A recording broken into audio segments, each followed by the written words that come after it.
Thank you very much for being here this evening. Both to those of you who have joined us for the first time this evening and those of you who were in attendance at the previous meetings. So our friends from DeJong-Richter are back to visit with us again, frequent flyers Tracy Richter and Alex Boyer. Alex will likely not say much, or if anything, this evening yet. Raise your hand, tell everybody. Alex is the GIS master for DeJong-Richter, also very good with the statistics that you see in front of you. He's put all that together, and for that we're very grateful. And Tracy's worked with the district for over 10 years on facilities audits and projects, and we've just been so pleased that we have him back again and again to help us out. So before Tracy takes over this evening, a question that came up in the last meeting that deserves an answer. So I indicated in my intro last time that voters had authorized $70 million over 5 years in the successful 2012 levy, but only spent $38 million and reduced the levy rate for several consecutive years. And so a good question came up. So why did the district not take the other $22 million that they could have taken and repair and build buildings instead of lowering the rate for patrons?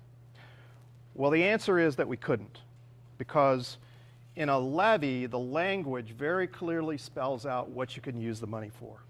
And in that case, the ballot language in the 2012 levy said, for the purpose of maintaining or reducing class size. So there was basically one thing we could use, or two things if you think about maintaining or reducing, two things we could use the levy funding for. And so as the economy recovered, we reduced the levy rate and were able to maintain, and in fact, in many cases, reduce class sizes across the district.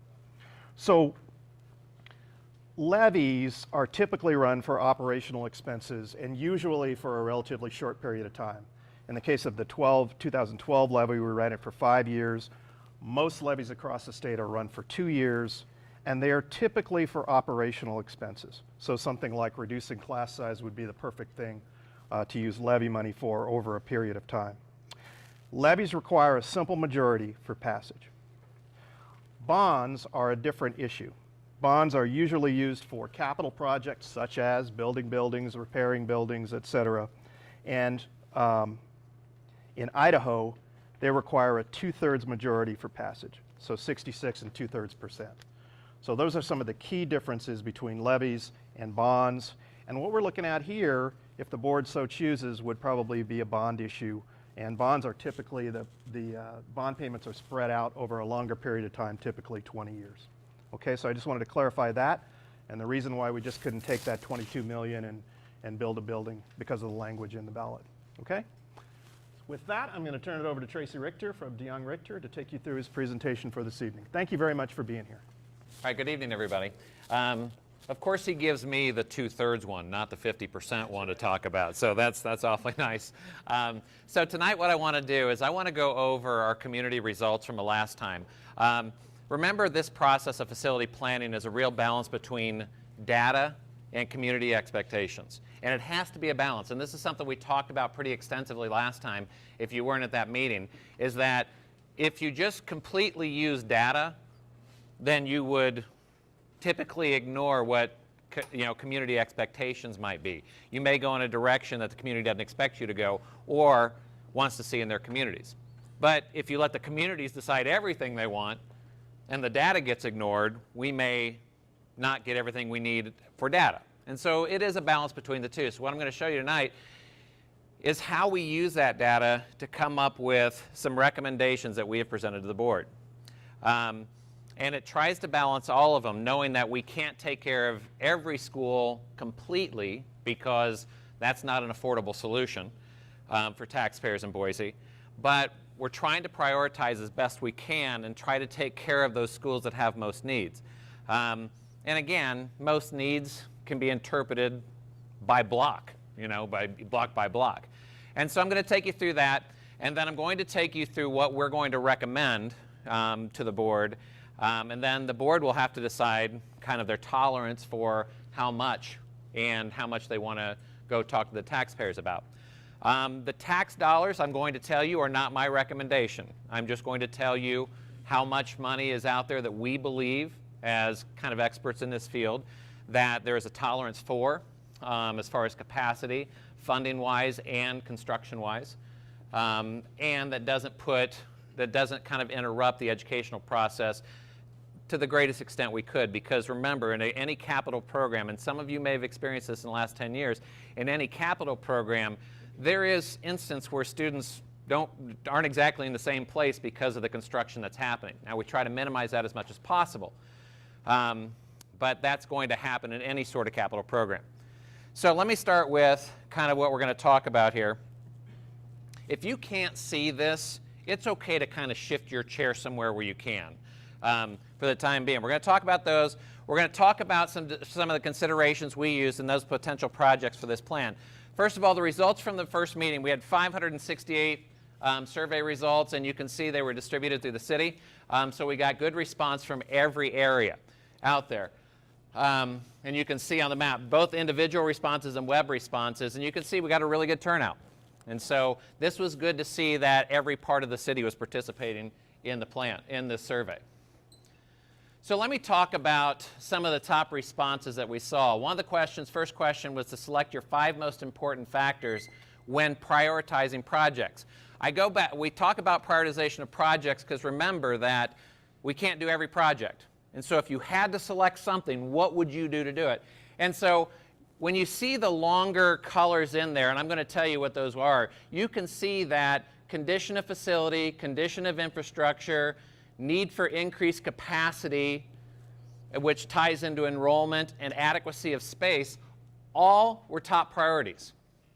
So condition, we talked about educational adequacy, something, let me explain that to you very quickly. Educational adequacy, if you remember, is how the facility supports the educational vision and mission that this school district has. So does it have the right spaces? Does it have the right types of equipment? Does it have the right size of spaces? All of those things go into factoring what you have to do to buildings. We talk all the time in this business that the condition piece is pretty easy to figure out. You can go and look at a roof and see how old it is and if it's leaking. But it's hard to judge if an 800 square foot classroom is better than a 900 square foot classroom, or if you need it, or if that space is necessary versus that space. But we measure adequacy because it's real.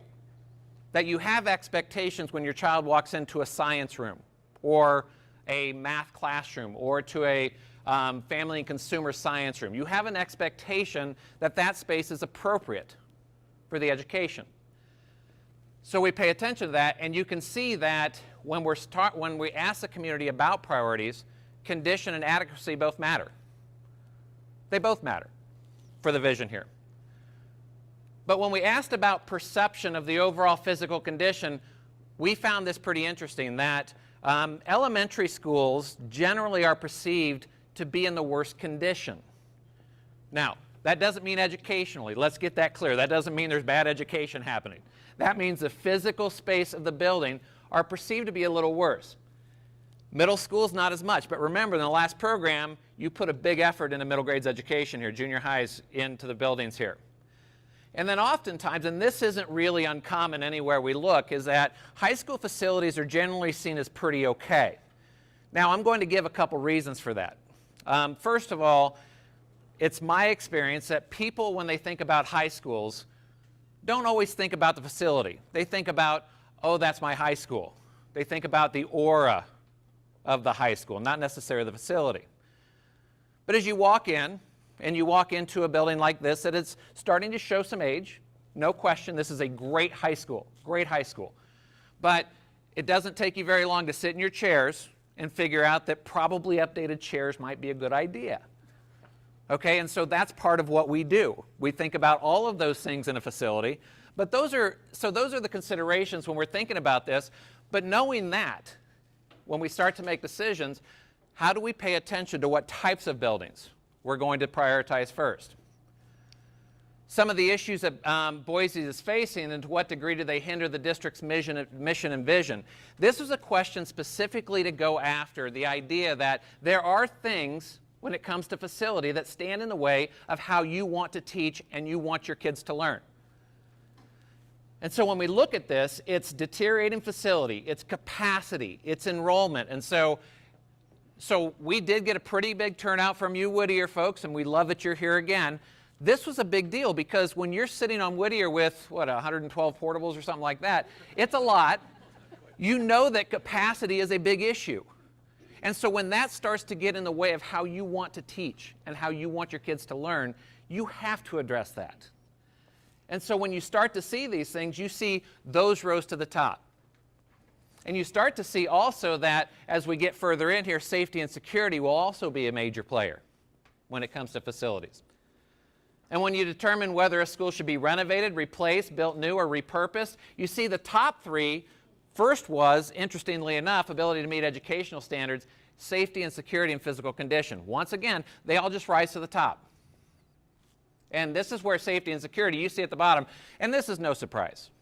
I mean, I have 2 kids in middle school, and guess what? Safety and security is my priority too, as a parent. And so those are always going to be there. And so when we're starting to not just pay attention to our replacement buildings and our major projects, but when we're starting to just touch buildings in this next 10 years, one of the things we should be paying attention to is those safety and security measures, as we have dollars allocated to every school building in this plan. When should it be determined that a facility should be replaced? Now, this is a tough question because remember that there's all kinds of different data points that each data point shouldn't be your decision maker. For instance, if a building's in really poor condition, but it has the right types of spaces that you want, or it has great ceilings or great daylighting or anything like that, you may want to consider renovating a building like that because its spaces are the right types of spaces. Or you can do the opposite. You can say a building's in really poor condition, or really great condition, but it has poor spaces, and that may be your driver. And so when it comes to renovation versus replacement, folks, there's no magic trick to it. Remember we talked about facility condition index, and it's one of the factors we think about, and facility condition index being that measurement of renovation versus replacement. And we talked about that 2/3 rule, about when a building exceeds 2/3 of renovation versus replace, it should be a candidate for replacement. But I'm going to tell you that there's buildings we will never replace. So if Boise High School, and this is a great example I made last time, if Boise High School was an 85%er, this consultant's not recommended to replace it. I can tell you that. I'd like to come back and work for you someday. Because I know that there's buildings that you're invested in and that are always going to be part of your communities, but I also know that there's buildings that just need to be replaced. You have a portfolio of 1950s and 60s buildings, a pretty big portfolio actually, that probably don't meet those standards, that aren't ever going to meet the standards, the real building standards of a 1920s or 30s building. We know that. That's pretty much industry standard. Those buildings eventually are likely going to be replaced. They typically have a 40 or 50-year lifespan. The 1920s buildings and 30s buildings have like an 80 or 100-year lifespan. But you can tell your 1954 building, well, it's already past its life. But you have such a big portfolio of those, once again, we've got to replace those buildings in a sequential order. And you just can't do them all at once. Utilization of facilities. In order to handle growth, please select 2 solutions for each grade level. So when we talked about growth or decline, and a lot of this is about growth, how do you handle growth? So we asked the question, should you do renovations and additions? That obviously always comes to the top. But remember, renovations or additions come with cost. If you want more space, you pay for more space. But there are also non-capital solutions, like boundary changes, that popular term that I'm so fortunate to get out and work with communities to do a lot. But understanding that there is some tolerance now, as you can see on this, there is some tolerance out there for some adjustments in boundaries. Now, again, I get it. I completely get it. You can move boundaries all you want as long as it's not my house, and that's fine. But understanding that your demographics are always going to shift, and your buildings aren't going to always shift. When you build them there, they're staying. And so we're going to have to pay attention to this as you move forward. One of the things I talked to the school board about was that in the middle of this process of capital programs, if you are fortunate enough to start a capital program, one of the things you're going to have to pay attention to and probably start to do in the middle of this program is a comprehensive boundary analysis. Folks, if you've known me in any of these processes, I'm going to be brutally honest with you, is that there's going to have to be a time that you're going to have to kind of lift it all up, and you're going to have to say, are these the right boundaries for where our kids live and to where our buildings are? Now, that's not to scare you off, because that's a very much community-engaged process. But we all realize that. You all know that. Unless you want to build 800 or 900 student station elementary schools, and Boise really doesn't have a tolerance for elementary schools that big, you may have to consider that, because there are areas that will do that. So I don't say that to deter you from being part of this, because you're going to do it whether you do the capital plan or not, but you're going to have to go down that road at some point. As the growth in the south of the district happens, and you think about that and how quickly that happens, what's that going to mean to your feeder patterns, to your elementaries, to junior highs, to your high schools, when your high schools can't hold the students that are coming in? And so I think that's just a reality of the world we live in a really good school district that people want to be a part of. Career and technical. We asked about career and technical, and you can see that there's some really popular programs out there that still make a lot of sense for children. You're going to see, and this is a little spoiler, but you're going to see that we're going to recommend an addition onto the Career Center. And the reason for that is that we need to move some off of the Fort Boise site. We need to get some of those programs off there. But we also need some expansion. We need to do some renovation. We need more power, believe it or not. So when we're talking about the new standards for like the paint shop and the welding shop, all of those electrical standards and codes are going to have to be met in 2018. So we're going to have to do something about the infrastructure there. So not only just the renovation, but some expansion out there also to handle these programs that people expect to see. Challenges facing the athletic programs out there. Space and time for all teams. If there's one thing I tell districts across the country, you can afford to build more athletic space because it will get used. That every community I walked into, this seems to be the biggest issue, is space and time. Tired of seeing our kids practice till 9:30 or 10 o'clock at night because they can't get on a court or they can't get on a field or they can't get, you've been there as a parent. So how do you accommodate that to happen? Because look, it's an important part of the overall curriculum. Now, it's not only just the athletics, but when we're talking about also the fine arts programs, what are the issues that they face also? And a lot of that is lack of facilities, once again. And so this comprehensive educational delivery mission that Boise has is met in all of these things. And so as I go through all of these results, I start to think about, what do I start to consider then? How do I consider projects as we start to move forward and try to make a recommendation in this environment? So the first thing I'm going to talk to is that how it responds to data. Then we're going to go in how this responds to the community. Then you have to pay attention to the ability to complete your projects and also your financial capacity. So I'm going to talk to these points one by one. If you saw the last presentation, the total assessed need right now is about, let's just call it $330 million. That's all deficiencies and life cycle costs that you have that you need to make up for. Now, this is a number, I'll tell you right up front, this is a number that will never be zero. Nor could it ever be zero, because you can't get in front of every project. And so, because keep in mind that as you get done with a 10-year plan, guess what happens? The next 10-year plan's coming. And so there's always going to be a need there, but what that means when it comes to a facility condition index is that district-wide it's about 43%. Junior highs are better, but remember, a big investment from the last program. But there's some big numbers coming up. So part of doing facility planning is trying to maintain or reduce that facility condition index number. That's a manageable number. Because what starts to happen is you cannot fund every deficiency you have. The funding stream stays here, but the deficiencies grow. And if the industry standard says something like 2 to 4% increase in those deficiencies every year, so let's just figure 2% on your total portfolio of buildings. Right now, your funding stream does not keep up with that. And so what's going to happen is that 326 or that 330 number just compounds and not in your favor. And so we don't want that gap to get bigger. So you have to, at every point, every district across the country has to inject a major funding source to take care of that number. And facility planning helps do that.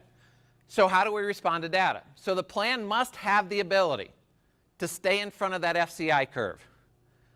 So not only are we looking at renovation, full renovation and replacement of buildings, which will reduce that 326 number, but we also have to pay attention to the buildings that we're not going to touch to stay in front of that FCI. A plan must provide capacity where enrollment demands it. Now, it also, on the flip side, must provide capacity where it's not demanded. So balancing that enrollment by the capacity of buildings will be important as you move forward in a facilities plan. In this case, in this facilities plan, we don't have any intent on moving boundaries right now. Not with this current program. So you can kind of take a big sigh of relief there. But understanding that one school we talked about in particular in the last meeting, and this is a really good example, is Whittier. An up-and-coming revitalization area that only has a certain amount of boundary. That if that number of kids start to come in and continue to come in, how big do you really want that school to be? How comfortable are you with that number? And so it's going to look at that and say, this is how big we're building it for, but eventually we think it may exceed that number. How do you handle exceeding that number?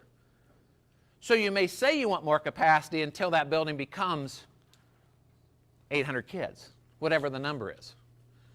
And so I'm trying to balance the community expectation there along with enough capacity.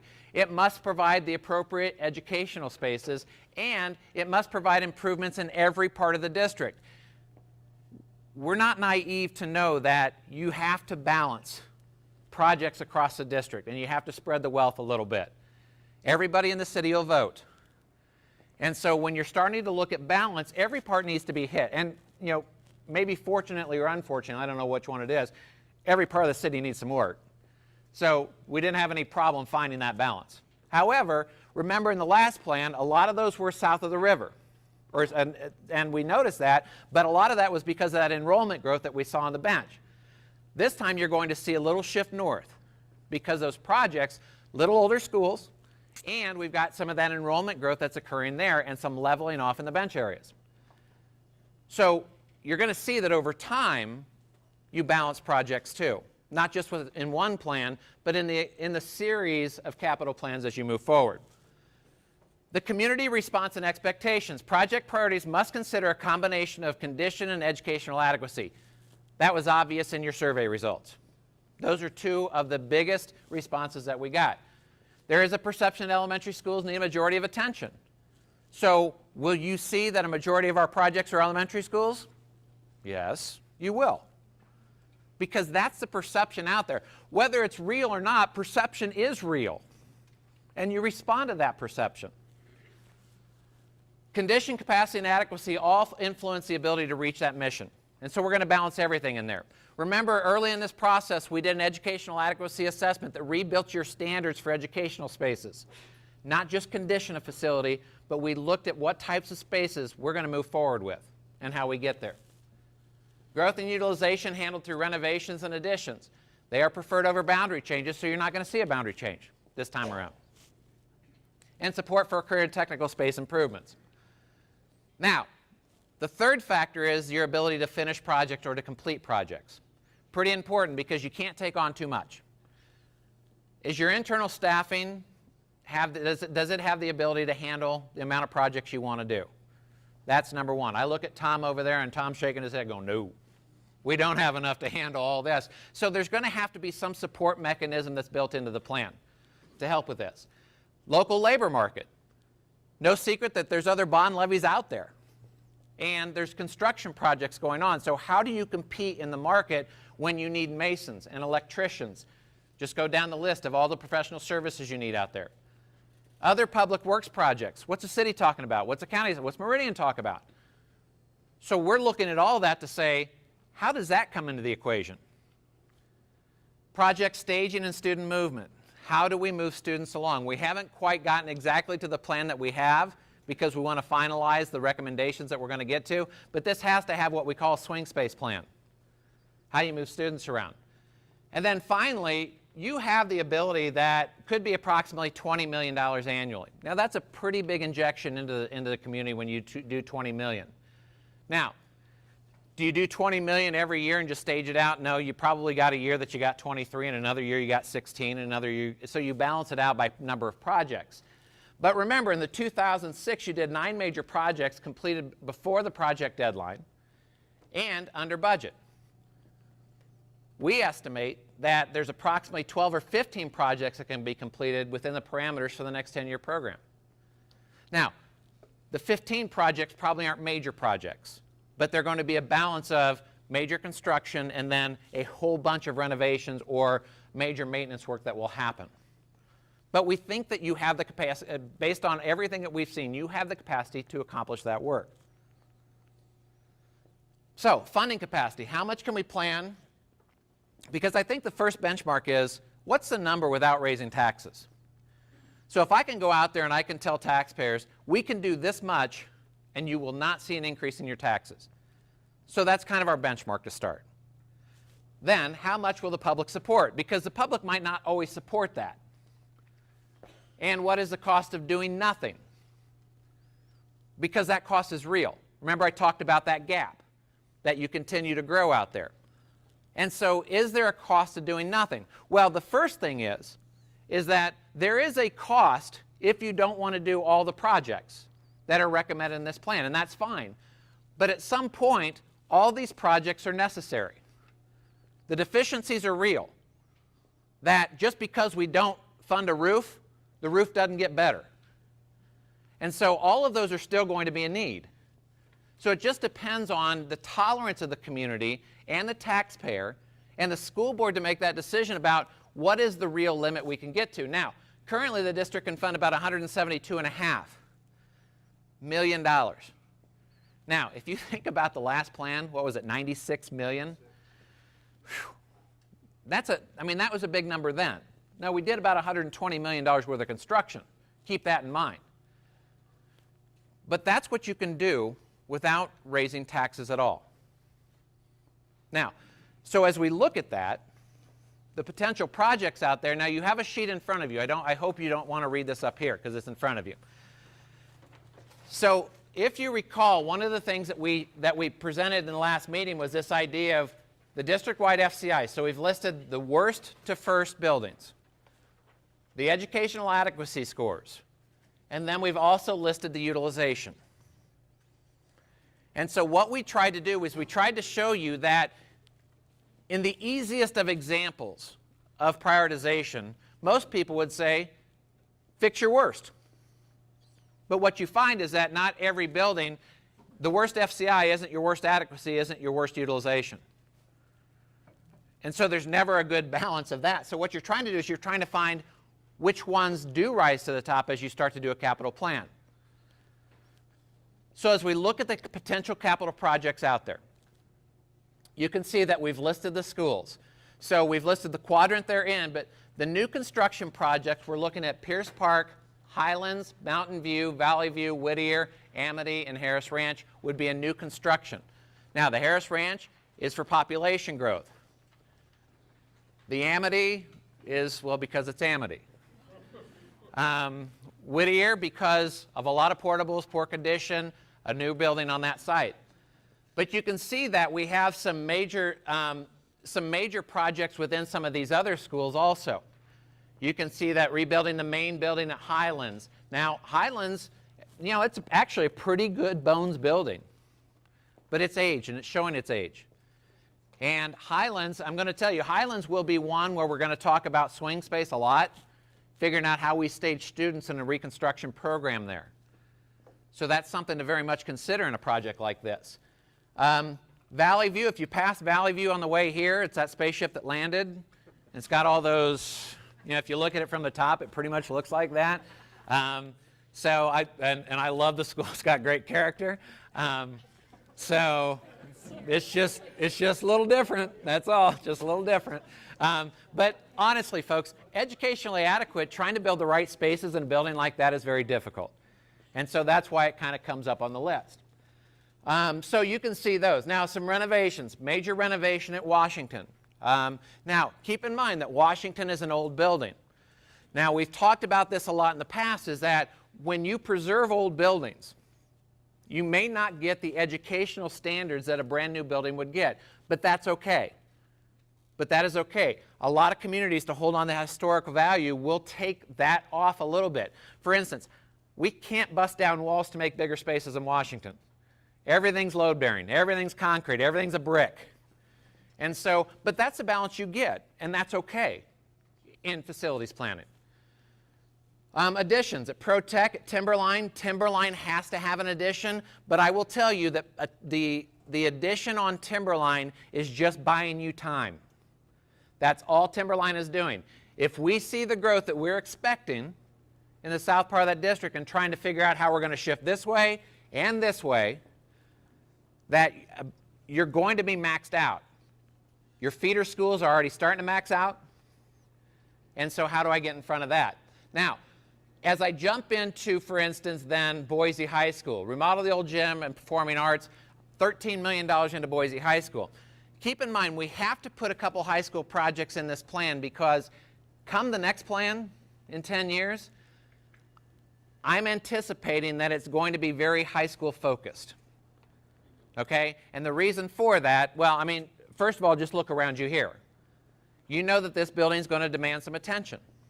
Now, we have some dollars set aside over here in deferred maintenance and some major maintenance projects.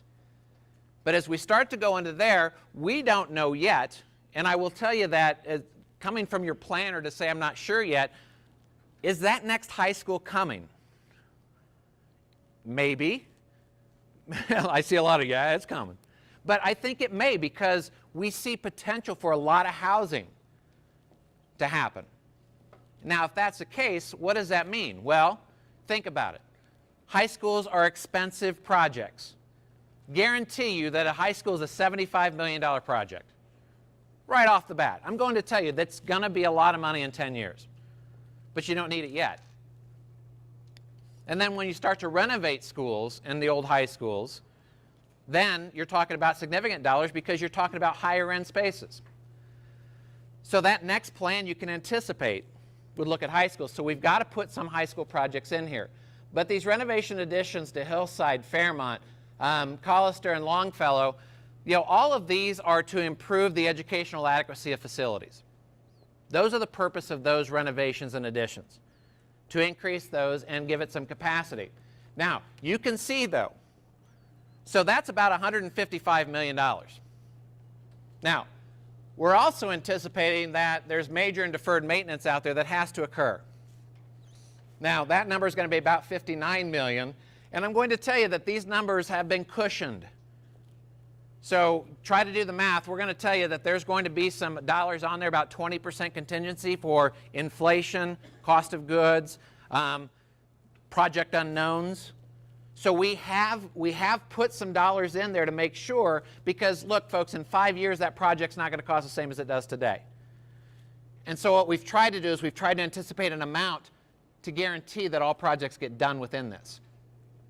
We think it's, well, we don't think, we're pretty confident this is a good number to put in there.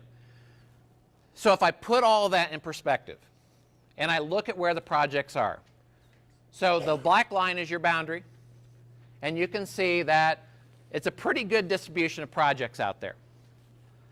But if I start to do the math, I can see that you've got about $155 million in construction. We've identified about 59 million here. But remember, you already fund, in that next 10 years, you're already anticipating on funding $45 million. The school board puts about $4.5 million a year in. So the math on this goes like this, is that you've got this plus this minus this, and this is the cost. Just under $170 million. Now, does it fit within the parameters of everything we said? Does it help with condition? Does it help with adequacy? Does it help with capacity? Does it fit within your financial capabilities? All of those things, as we go back and we check our math, those are the things we're anticipating trying to do here. So if I go to the last page in your handout, notice it's the same page as that first one, except we highlighted the projects that are in this plan, and you can see that we're pretty much trying to hit worst to first within that. And so there are going to be projects down here. Now, I'm going to tell you there are a couple of projects out there that probably could have made that list. But I will tell you also that if you start to look at those projects, you're going to start to trigger boundary changes, possible reconfiguration of how many schools you have in areas, and feeder patterns. We figured that that wasn't a priority based on the community input that we had, that you have enough work without taking hills you don't need to take right now. So without changing a boundary, without closing a school, without changing a feeder pattern, we still got this much need today. And it positions you to start planning sooner for the next 10-year capital plan. So, all of that being said, took me about a half hour to get $170 million worth of work in. But what we're going to ask you to do, first of all, this is what I want to do. We don't typically do this, but I want to see, we're going to take about 10 minutes here. What I'm going to ask you is if you have a question of clarification that you want to ask right now in front of everybody, I want you to ask that now. We got about 10 or 15 minutes. I'm going to let you get to your questionnaire. This isn't a time for comments. If you got a comment, we've got a questionnaire for you to fill out for comments. But what I want to do is answer any questions you might have. We don't have a chance to make up like we did earlier about levy and bonds, to come back one more time. So is there a question that you might have like on the condition or the adequacy, or I'm not sure I can tell you why did you pick one school or the other. But do you have questions on clarification? Yeah. On the potential projects like Highlands, Mountain View, and Valley View, it says rebuild main building, PE and performing arts, but is that a tear down and a complete new rebuild? So the question is, when you get to projects like Highland and name them off here, and all those, are you tearing down and replacing those what we've identified? That's exactly what you're doing. And so you're taking down that main core. That's why that swing space thing is an important thing to think about. Yeah. So the reason they're less expensive than some of the other elements. That's exactly it. They are less expensive because of the square footage being replaced. Yeah, thanks for that clarification. Yes? I have a question. There's programs that I guess I'm a parent that float, like the bridge program or TDMSC. How did you account for space for them? Okay, so program accountability. So how did we appropriate space in the plan for that?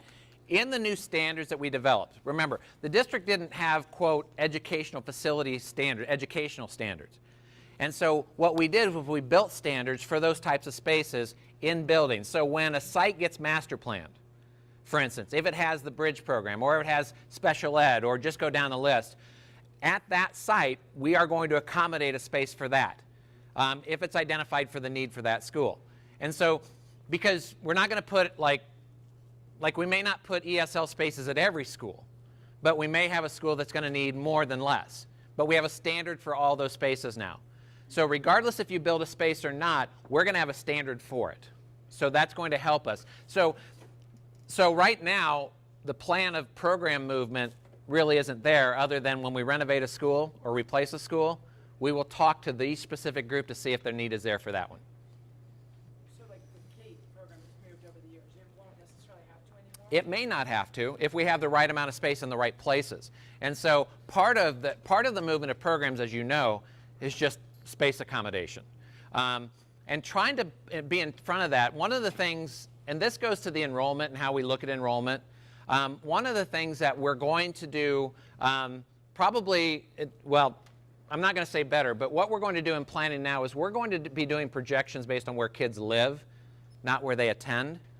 And the reason for that is exactly what you're talking about, that creating boundaries that have enough space for kids, but then if we know in the growth projection how many seats we need, we can plan better to be proactive about programs like GATE.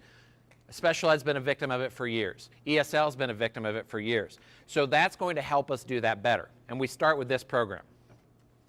Love that question because that really addresses education program.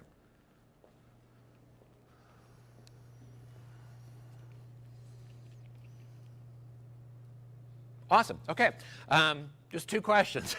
Wow. Tracy, can you talk a little bit Yeah. about the Kappa Gymatorium? Oh, I can talk. The Kappa Gymatorium. It's an industry term. The Kappa Gymatorium. So one of the things that we try to look at when we're doing, and this is a different standard across the country, about how do you most appropriately use space, and making that space better for the educational model there. You know, because sometimes, like the cafeteria, a great for instance, if the cafeteria's only purpose is for kids to eat, then we've got about a 40% utilization of space. That's not good accounting of your dollars. And so what we're trying to do is we're trying to blend in different program needs into combined spaces. Now, what we have to do, though, is we have to get these spaces like a Kappa Gymatorium so they're appropriate for the education and the services they're providing. So you're not cramming a space together, but you're building enough space and the appropriate combination of spaces to allow multiple programs to happen.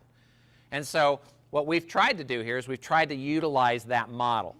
And what we've done is built a better standard for it. So as we move forward, making sure that all programs are accounted for without jeopardizing the next program that comes into the space. So it's just a better use of your space and the amount of square footage. Because folks, look, at a square foot times $250 a square foot, those square foot add up quickly. And so, and you can anticipate as the plan gets longer that square footage costs won't be $250. They will just continue to increase. As you start to see things like Matthew sweep across, the last time we were here, it was Katrina. Those drive cost up around the country. When we were here, plywood like quadrupled in price overnight when Katrina came in, even here in Boise. So all those things we got to pay attention to. So the efficiency of space is good without jeopardizing program. Yeah.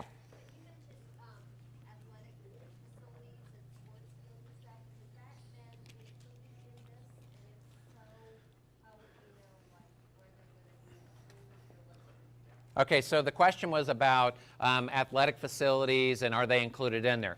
Anytime you see a renovation or a reconstruction, playground and field come into that cost factor that we've given. Okay, now there are things that we know we still have to address. Downtown is still things we want to talk about as we move forward. But all of the things you see when you see a major renovation or a new construction have that cost included in them.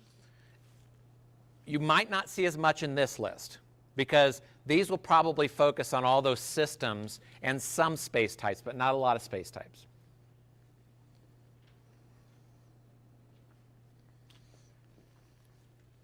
Excellent. Okay, so what we have for you is one last thing, and we're going to ask that you help us out here, is you can't come to a DeJong-Richter community dialogue without a survey. So what we're going to ask of you is we're going to ask you a series of about 4 or 5 questions. Basically what we're after is your opinion as to whether we met the needs of the community and met the data needs. Now, understanding that there's some give and take in this, but we're asking the questions of, like the first one, do you think this plan helps address educational adequacy in the district? Do you think it helps condition or stays in front of the FCI curve? Now keep in mind, $200 million into this thing, or $170 million in that 330, cuts a lot of that out. And so, but it doesn't get it to 0. But it stays in front of the funding curve.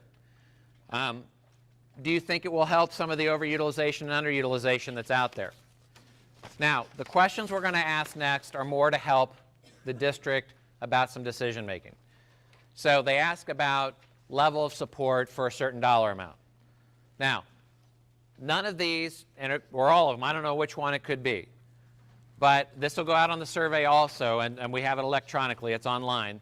But would you be willing and able to support the 172, or the 170 basically, without raising taxes? The next question says, how about 210? So if you raise taxes a little bit, you could get more done. You could start adding some of these projects into that list to get in front a little bit. Now, apparently at $210 million, that's about $1.32 a month for the average homeowner in the city. So it's not a huge increase, but it is an increase. Would you be willing to support something lower that decreased taxes by 44 cents? So keep it in mind that you could reduce this by 35 million, which means, all this means, and again, all I'm providing is fact. This is no judgment on either one. So if it's 210, you move some of these this way. If it's 135, you move some of these this way. And then we have to go in and we have to prioritize which of these moves this way. Okay, it doesn't go away, but 135, you can't get that all done. And you're going to have to reduce some of these numbers too out there to get that 35 million. Or 100 million, which would then, and it doesn't have a cost on here what that would reduce, but I think you can deduce at another $1 a month. So all of those go into factoring this. Now, then there's place for comments and questions that you have. We ask you to fill in just the one demographic question to say what schools you're related to. It really helped us in the last one to kind of determine where people were answering from. So that would be helpful for us. When you're done with that, there is a group questionnaire on the table also. If you're going to spend a couple minutes with your group and just go over each one and see if you can reach some consensus about your level of agreement as an individual, as a group working together. And if you could do that again, consensus, I'm not a big fan of the word of consensus because we can't even reach out at my family dinner table most nights. So what we mean by if you really, really, really want something, my definition is you'd stand in the middle of the table and scream for it. But understand the facility plan is about some give and take across the district. Everybody gets something here.